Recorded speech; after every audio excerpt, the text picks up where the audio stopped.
Focus करिएगा। Chapter हम लोग कौन सा कर रहे हैं भाई? Not for profit making concern. इसको हम लोग नॉन ट्रेडिंग ऑर्गेनाइजेशन भी कहते हैं, यानी non trading entity, non trading, या इसे हम कहते हैं non profit organisation, non profit. तो चैप्टर हम लोग कर रहे हैं। सुनिए, सबसे पहले हम लोग को समझना जरूरी है कि not for profit making concern होता क्या है। Not for profit making concern नाम से पता चल रहा है कि ऐसा ऑर्गेनाइजेशन जिसमें प्रॉफिट नहीं होता, ऐसा ऑर्गेनाइजेशन जिसमें प्रॉफिट, अगर प्रॉफिट नहीं होता तो किसने बनाया गया? सेवा के लिए। किसने बनाया गया? सर्विसेज देने के लिए। क्या देने के लिए? समझ पा रहे हैं? तो भाई जो सेवा दे रहा है उसका भी तो बुक्स ऑफ अकाउंट बनना चाहिए कि नहीं बनना चाहिए? उसके लिए एक तो चैप्टर बनाया गया जिसका नाम क्या है? Not for profit making concern. बोले, क्या बोले हैं? जोर से बोलिए, not for profit making concern, not for profit making concern. समझ पा रहे हैं? सुनिएगा ध्यान से, ध्यान से सुनिए। Not for profit making concern ऐसा ऑर्गेनाइजेशन होता है, ऐसा ऑर्गेनाइजेशन होता है जहां लाभ के लिए काम नहीं किया जाता है, सेवा के उद्देश्य से काम किया जाता है। जैसे स्पोर्ट्स क्लब हो गया, एजुकेशनल इंस्टीट्यूशन हो गया, हॉस्पिटल हो गया। हॉस्पिटल में प्रॉफिट होता है क्या? आई तो बोला बहुत प्रॉफिट होता है। ये बालक बोला प्राइवेट हॉस्पिटल में तो एकदम मालामाल है, वही बिजनेस टाइप है। वो बिजनेस नहीं है, हॉस्पिटल वाला बिजनेस नहीं है। आपको कुछ बेचा नहीं ना, आपको कुछ बेचा क्या? आपको सर्विसेज दिया। आपको क्या दिया? सर्विसेज। स्कूल वाला आपको कुछ बेचे नहीं है, सर्विसेज दिया। समझ पा रहे हैं? प्रॉफिट तो होता है, लेकिन ये लोग कहते हैं प्रॉफिट नहीं है, ये मेरा सरप्लस है। ये मेरा क्या है? सरप्लस। समझ पा रहे हैं? माने ज्यादा हो गया। सरप्लस माने ज्यादा हो गया। और लॉस भी होता है इन लोगों को। लॉस को लोग क्या कहते हैं? कि मेरा डेफिसिट हुआ है। क्या हुआ है? डेफिसिट। तो इसका डेफिनेशन हम रखे हैं कि there are certain organisation that are not established for making profit but to provide some service. कुछ ऐसा ऑर्गेनाइजेशन है जिसको लाभ कमाने के उद्देश्य से नहीं बनाया गया। बस कूल डाउन देखिए, सुनिए, लाभ कमाने के उद्देश्य से नहीं बनाया गया। कुछ ऐसा ऑर्गेनाइजेशन है जिसको लाभ कमाने के उद्देश्य से, तो किस लिए बनाया गया? सेवा देने के उद्देश्य से। जैसे sports club, hospital, educational institution. तो अगर कोई एजुकेशनल इंस्टीट्यूशन वाला बोलेगा कि मेरा बुक्स ऑफ अकाउंट बना के दे दीजिए, तो आप क्या बना के देंगे? फाइनल अकाउंट क्या देंगे? Not for profit making concern. बोलो, क्या बोले? Not for profit making concern. मान लीजिए बिल्डिंग चलता, बराबर अपार्टमेंट होता है। अपार्टमेंट भी तो सेवा के लिए है। अपार्टमेंट में एक मेंटेनेंस जाता है, फंडिंग होता है, तो किस लिए? सेवा के लिए बनाया जाता है, एक कमिटी टाइप का। समझ पा रहे हैं? अपार्टमेंट के अंदर तो उसका भी बुक्स ऑफ अकाउंट लाभ कमाने के लिए नहीं बनाया गया, तो उसका भी बुक्स ऑफ अकाउंट कहाँ बना के देंगे? Not for profit making concern. जोर से बोलिए, not for profit making concern. Clear है? तो यही लिखवाए हैं कि there are certain types of, there are क्या? Certain organisation that are not established for making profit. समझ पा रहे? जिसको बनाया गया प्रॉफिट के लिए नहीं, किस लिए बनाया गया? But to provide some services. Clear है क्या? तो हम कह सकते हैं एनटीओ किसके लिए है? Hospital, school, college. समझ पा रहे हैं? एजुकेशनल इंस्टीट्यूशन, ये सब के लिए क्या है? एनटीओ है। तो ये लोग बोलेंगे बुक्स ऑफ अकाउंट बना के दीजिए, तो क्या बना के दीजिएगा? एनटीओ। क्या बना के दीजिएगा? एनटीओ। क्लियर है क्या? आगे बढ़ें। कुछ स्पेशल आइटम है जिसका ट्रीटमेंट करना जरूरी है और मतलब भी करना जरूरी है, नहीं तो समझ नहीं आएगा है क्या। जैसे एंट्रेंस फी। एंट्रेंस फी क्या होता है? सुन लीजिएगा ध्यान से। एंट्रेंस फी का मतलब होता है आपका, देखिए, एंट्रेंस फी का मतलब होता है जैसे नए मेंबर का हम एडमिशन लिए तो उस समय एक फी लेते हैं जिसको हम कहते हैं वन टाइम फी। क्या कहते हैं? One time fee. समझ पा रहे हैं? जो कि नॉन रिकरिंग नेचर का होता है। जो कि कैसा होता है? Non recurring. बार बार नहीं लेंगे, एक बार आपसे लेंगे। समझ पा? एंट्रेंस माने एंट्री करने का चार्जेस, एंट्री करने का चार्जेस। तो ये ऐसा फी है, समझ पा रहे हैं, जो हम एक ही बार ले रहे हैं। तो एंट्रेंस फी को आपके ऊपर डिपेंड करता है कि उसे आप कमाई समझते हैं या उसे कैपिटल समझते हैं। समझ पा रहे? क्या बोल रहे हैं? नहीं समझ पा रहे? तो ये रेवेन्यू रिसिप्ट भी हो सकता है और कैपिटल रिसिप्ट भी हो सकता है। ये आपके ऊपर डिपेंड करता है कि आप एंट्रेंस फी को क्या मान रहे हैं। रेवेन्यू रिसिप्ट माने कमाई का हिस्सा मान रहे हैं या पूंजी मान रहे हैं? पूंजी का हिस्सा मान रहे हैं। पूंजी का हिस्सा मान रहे हैं माने कैपिटल रिसिप्ट है। समझे? क्या बोले कि नहीं समझे? तो आप इसको कमाई भी मान सकते हैं और कैपिटल रिसिप्ट भी मान सकते हैं। क्लियर? डोनेशन। डोनेशन माने दान। दान, दान समझते हैं? दान में मिला है। तो दान में मिला है तो दान वाला चीज को आप क्या समझ रहे हो आपके ऊपर डिपेंड करता है। आप उसको कमाई समझ रहे हैं तो आपके लिए दान कमाई है, और अगर आप उसको पूंजी समझ रहे हैं कि हमें पूंजी के रूप में तो कैपिटल रिसिप्ट है। लेकिन डोनेशन मिला है स्पेशल पर्पस के लिए वाला। डोनेशन किसके लिए मिला? डोनेशन फॉर बिल्डिंग, बिल्डिंग के लिए डोनेशन दिया कि बिल्डिंग बनाओ, तो वो कैपिटल रिसिप्ट। स्पेशल पर्पस आ जाए तो क्या है? Capital receipt. समझे? नॉर्मल खाली डोनेशन है तो रेवेन्यू रिसिप्ट भी हो सकता है और कैपिटल रिसिप्ट भी हो सकता है, वो आपके ऊपर डिपेंड करता है आप क्या करें। लीगेसी, बोलो क्या बोले हैं? लीगेसी, बोलो क्या बोले हैं? ये लीगेसी होता क्या है सुन लीजिएगा ध्यान से, ध्यान से सुनिए। ट्रस्ट बनाते हैं ना, ट्रस्ट, तो ट्रस्ट में मेंबर ना अपने इच्छा से लोग ज्वाइन करते हैं, अपने इच्छा से ज्वाइन करते हैं, और इच्छा से ज्वाइन करते हैं ना तो एक तो फी देते हैं, एक तो क्या देते हैं? फी।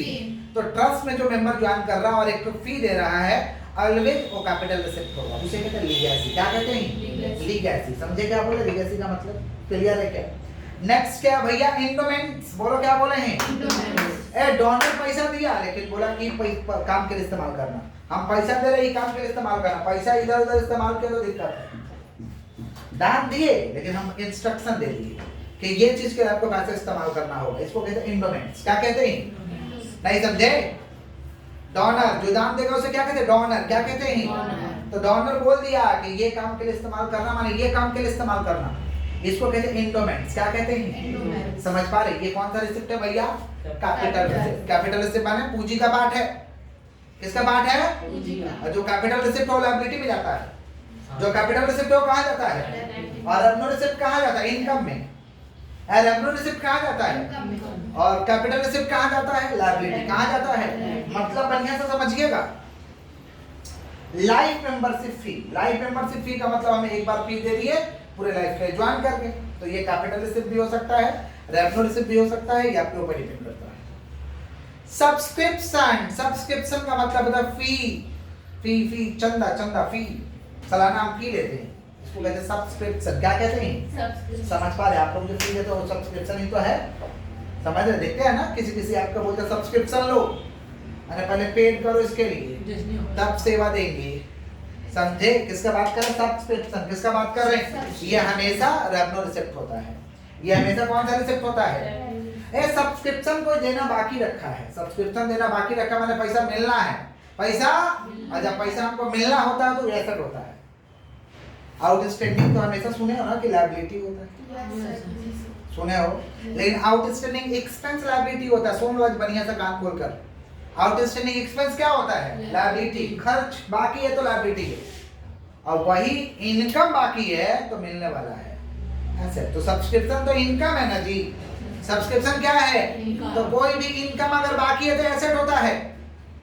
आउटस्टैंडिंग इनकम, आउटस्टैंडिंग ये क्या होता है? एसेट। क्या होता है? आप लोग सुने हो ना आउटस्टैंडिंग एक्सपेंस लायबिलिटी, आउटस्टैंडिंग नाम सुनते ही हम लोग लायबिलिटी समझते हैं, नहीं नहीं, खर्चा के साथ आउटस्टैंडिंग है तो लायबिलिटी, खर्चा के साथ है तो, और इनकम के साथ है तो एसेट। समझ रहे हैं आप लोग क्या बोल रहे हैं कि नहीं समझ रहे हैं? फिर क्या भैया? Subscription receipt in advance, advance में ले लिए, एडवांस में तो पैसा एडवांस में ले लिए तो जिम्मेवारी बनता है, पैसा एडवांस में ले लिए तो जिम्मेवारी बनता है। समझ पा रहे हैं? जैसे आप लोग का पैसा में एडवांस लिए हैं तो हमारी जिम्मेवारी है कि नहीं कि आपको अच्छे से पढ़ाना, बोलिए, और नहीं करेंगे तो आपको क्या बोलेगा? थोड़ा पैसा दे दीजिए, क्या कि आपने ड्यूटी पूरा नहीं किया, तो ये हमारे लिए लायबिलिटी है, हमारे लिए क्या है? समझ रहे अंकित?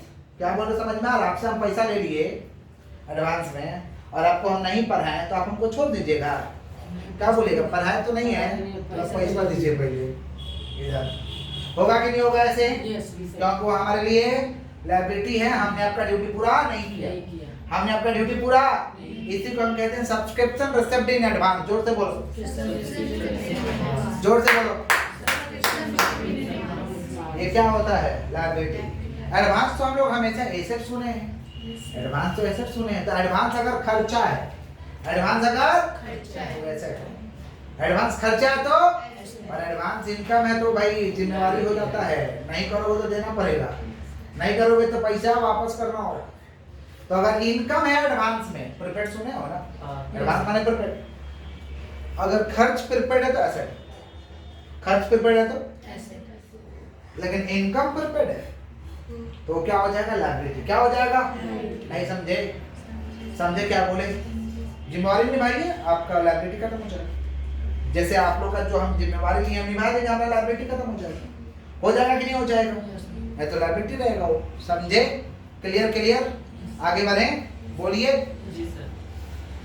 देखिए, not for profit making concern के लिए हमें कुछ बुक्स ऑफ अकाउंट बनाना होगा, कुछ बुक्स ऑफ अकाउंट बनाना होगा। तो हमें 4 तरीके का अकाउंट खोलना पड़ता है। सुन लीजिए ध्यान से। पहला रिसिप्ट एंड पेमेंट अकाउंट। बोलो क्या बोले हैं?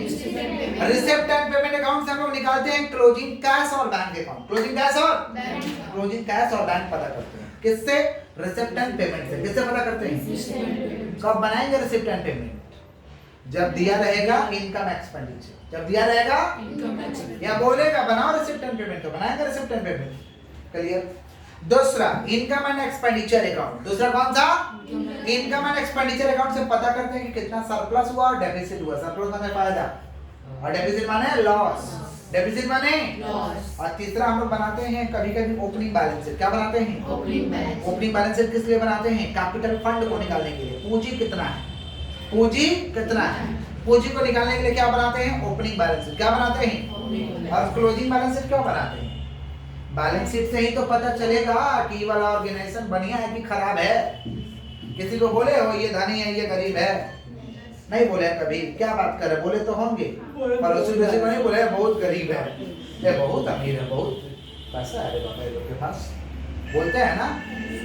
बोलते हैं कि नहीं बोलते हैं? कैसे बोलते हैं? उस घर में क्या खाया वो थोड़ी देखे हैं। कैसे बोलते हैं? संपत्ति के आधार पे, एसेट के आधार पे। संपत्ति के आधार पे, एसेट के आधार पे। वैसे ही एक तो एनटीओ, जैसे मान लीजिए एक स्कूल को कैसे बोलेगा ये वाला स्कूल अच्छा ये वाला स्कूल खराब है? स्टूडेंट के आधार पर परफॉर्मेंस हुआ। हम पोजीशन पूछ रहे हैं, माने संपत्ति है कि नहीं है? संपत्ति तो उसका देख के एसेट देख, उसका क्या देख के? समझे? खूब बढ़िया मान लीजिए हॉस्पिटल है, बाकी एक रूम का हॉस्पिटल है, क्या बोलेगा? बहुत बढ़िया बाकी छोटा है, संपत्ति ये नहीं है। यही बोलिएगा ना? विश्वास कम होगा। विश्वास लेकिन यही बिल्डिंग रहे, डॉक्टर रहे, समझ रहे हैं? तो पोजीशन बताता है। क्या बताता है? तो पोजीशन कहाँ लिखा रहेगा? बैलेंस शीट में। कहाँ लिखा रहेगा? समझे कि नहीं समझे? इसीलिए बनाते हैं क्लोजिंग बैलेंस शीट। क्या बनाते हैं? तो इसका बुक्स ऑफ अकाउंट को बनाने के लिए 4 तरीके का अकाउंट खोलना पड़ सकता है। Receipt and payment. जब बोलेगा रिसिप्ट एंड पेमेंट तो रिसिप्ट एंड पेमेंट खोलेंगे। जब बोलेगा इनकम एक्सपेंडिचर, लेकिन इनकम एक्सपेंडिचर खोलेंगे तो ओपनिंग और क्लोजिंग बैलेंस शीट भी खोलना पड़ेगा। कभी-कभी नहीं भी खोलना पड़ेगा। किसका बात करें? Income and expenditure, opening balance sheet, closing balance sheet. Clear है क्या? हम लोग को डिफरेंस समझना है। एग्जाम में पूछा जाता है कि difference between receipt and payment और इनकम एंड एक्सपेंडिचर। और फीचर्स पूछेगा ना, फीचर्स, तो हम डिफरेंस जो पढ़ा रहे हैं तो के फीचर्स देख लीजिएगा। तो के फीचर्स हम डिफरेंस बोल रहे हैं। पहला तो सिंपल सा डिफरेंस है कि receipt and payment account is the summary of cash book. Summary of cash book की तरफ होता है, समरी कैश बुक की तरफ, कैश बुक का सारांश टाइप का। Income and expenditure account is just like trading and PL. Just like trading and PL की तरह होता है। फाइनल अकाउंट बना है ना, वैसा होता है। Income and expenditure account is just like trading and PL. Trading and receipt and payment account is a real account. Receipt and payment account is a income and expenditure account is a nominal account. Income and expenditure account is a, समझ रहे हैं कि नहीं समझ रहे हैं? Receipt and payment account में जो भी ट्रांजैक्शन रिकॉर्ड होगा कैश बेसिस। कौन सा बेसिस? Cash basis. और इनकम एंड एक्सपेंडिचर में जो भी ट्रांजैक्शन रिकॉर्ड होगा accrual basis.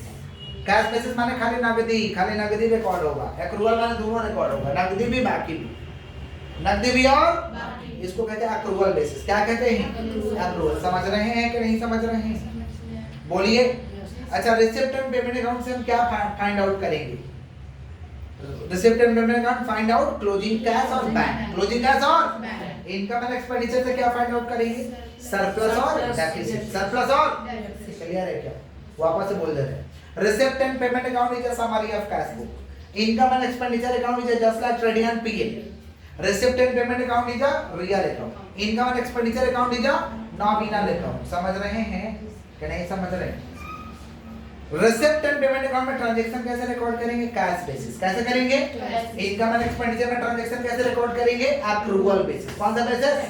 Receipt and payment account find out closing cash और बैंक अकाउंट। क्लोजिंग कैश और इनकम एंड एक्सपेंडिचर कौन सा बोलिए? Income and expenditure account find out surplus और डेफिसिट। सरप्लस और अन्नो, सरप्लस और डेफिसिट।